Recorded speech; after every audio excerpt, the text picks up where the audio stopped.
My the great Sai channel सबको ओम साई राम, जय जय साई राम। मेरे चैनल पे आप सबों का बहुत बहुत स्वागत है। आप लोग मेरे चैनल को विजिट कीजिए और धार्मिक लाभ उठाइए, क्योंकि ये मेरा धार्मिक चैनल है। जिन लोगों ने अभी तक मेरे चैनल को सब्सक्राइब नहीं किए हैं तो वो जल्द से जल्द सब्सक्राइब कर दें, और जिन लोगों ने कर दिए हैं उन्हें बहुत बहुत धन्यवाद है।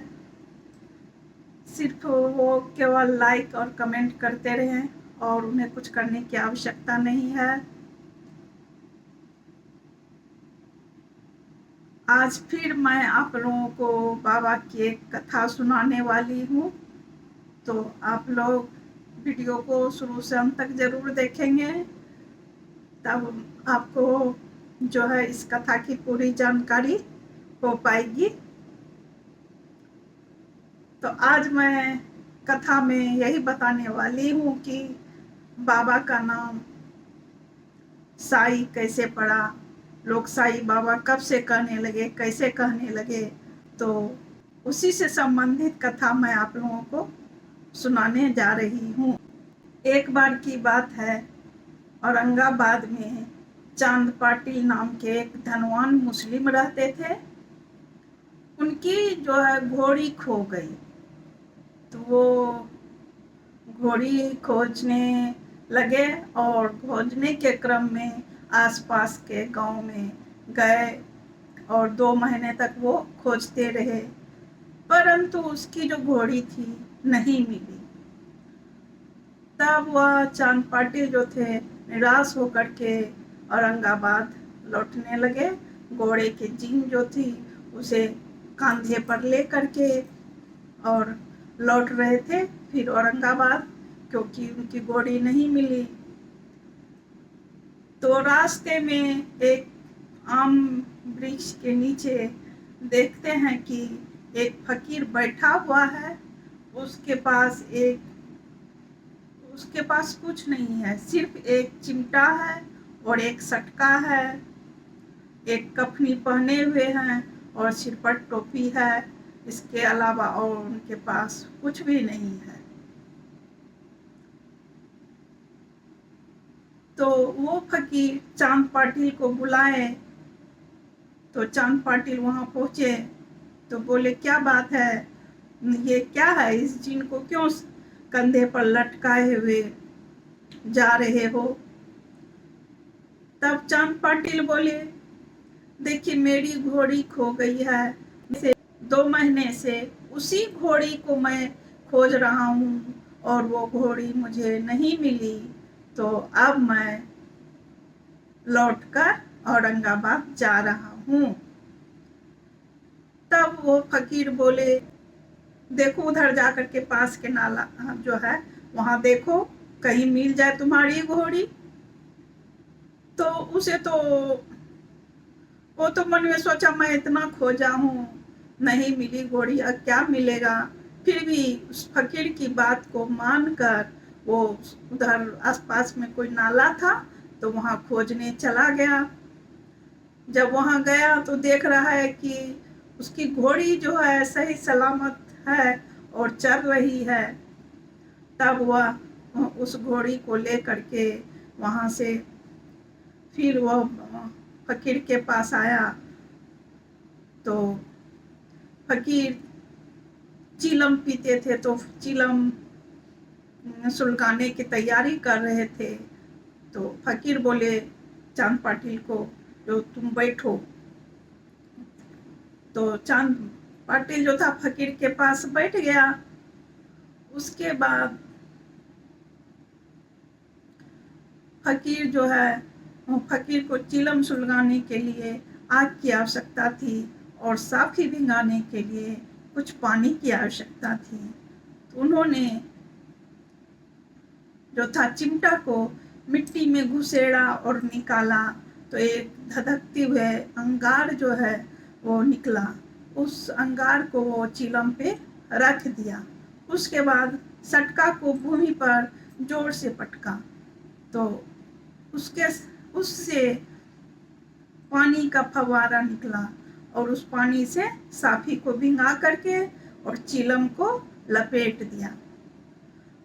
उसके बाद फकीर चिलम पी करके उस चिलम को चांद पाटिल को दिया, तुम भी पी लो। तो चांद पाटिल भी पिया। ये सारी घटना देखकर चांद पाटिल को लगा कि ये कोई साधारण फकीर नहीं है, बहुत ही पहुंचे हुए ये जो है पुरुष हैं। तो उन्होंने फकीर को अपने साथ घर जाने का आग्रह किया और फकीर जो है चांद पाटिल के साथ उनके घर चले गए। कुछ दिन के बाद चांद पाटिल के यहाँ उनके साला के बेटी की शादी होने वाली थी, तो शादी की तैयारी चलने लगी और बारात जो थी वो शिरडी जाने वाली थी। शादी के दिन बैलगाड़ी पर सभी लोग सभी बारात तैयार होकर के शिरडी पहुँचे। जब बारात शिरडी पहुँची तो बारात जो है, बारात वाली बैलगाड़ी जो है वो खंडोबा मंदिर के सामने महालसापति के जमीन पर आम वृक्ष के नीचे लगाया गया।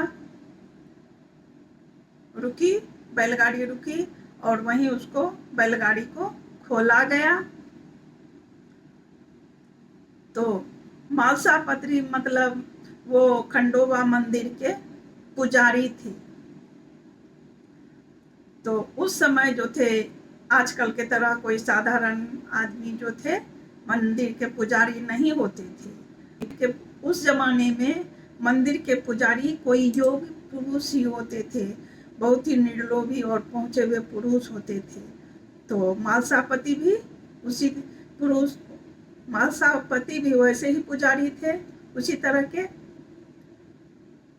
तो महालसापति जो थे वो वहाँ खड़े थे खंडोबा मंदिर के आगे।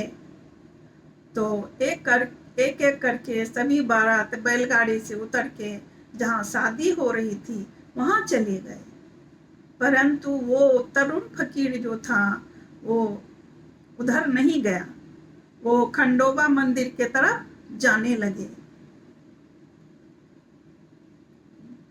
तो खंडोबा मंदिर के तरफ जाने लगे तो महालसापति ने देखा एक तरुण फकीर जो है मंदिर की तरफ आ रहा है। तो जब तरुण फकीर को महालसापति देखे तो उनको समझ में आ गया कि ये कोई जो है साधारण व्यक्ति नहीं है, ये ईश्वर के अवतार लगते हैं, बहुत ही सिद्ध पुरुष लग रहे हैं। तो ये सोचकर उन्होंने साई नाम से संबोधित किए और बोले आओ साई, आओ साई कह करके उनका जो है उनको बुलाया गया। और उसके बाद से वो उसी मंदिर में रहने लगे और महालसापति उन्हें साई कह कर ही पुकारने लगे, क्योंकि वो ईश्वर के अवतार लगते थे, साक्षात ईश्वर के अवतार ही थे फकीर। तो इसीलिए महालसापति ने उन्हें साई कह करके बुलाए थे। साई का मतलब होता है सा मतलब साक्षात, ई मतलब ईश्वर, साक्षात ईश्वर के अवतार थे, इसीलिए उन्हें साई कह करके महालसापति ने बुलाया। उसके बाद गांव के जो भी व्यक्ति आते थे उन्हें साई बाबा कह करके ही पुकारने लगते थे। इस तरह से उनका नाम जो है साई बाबा पड़ गया। उसके बाद से सभी लोग साई बाबा पूरे विश्व में प्रसिद्ध हो गए। तो कहानी अब यहीं खत्म होती है। आप लोगों को पता चल गया होगा बाबा का नाम कैसे साई पड़ा और क्यों पड़ा। यदि ये कथा आप लोगों को अच्छा लगा होगा तो आप लोग लाइक, कमेंट और शेयर जरूर करेंगे। तो अब कथा यही समाप्त होती है। अब मैं आप लोगों से विदा लेती हूँ। फिर से सबों को मेरा प्यार भरा नमस्कार।